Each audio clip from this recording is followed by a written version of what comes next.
आणि म्हणून सांगायचं की तिच्या मूर्तीला पाहून जर बोलला मनातून हे काळूबा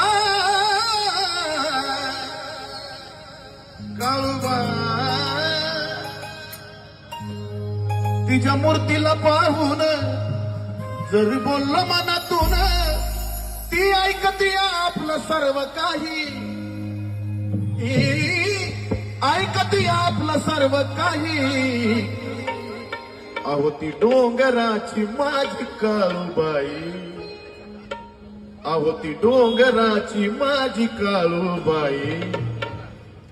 आम्ही जी अहो ती डोंगराची तुमची काळूबाई, अहो ती डोंगराची तुमची काळूबाई. कुणाचा विश्वास तुटू देत नाही. हा अहो ती डोंगराची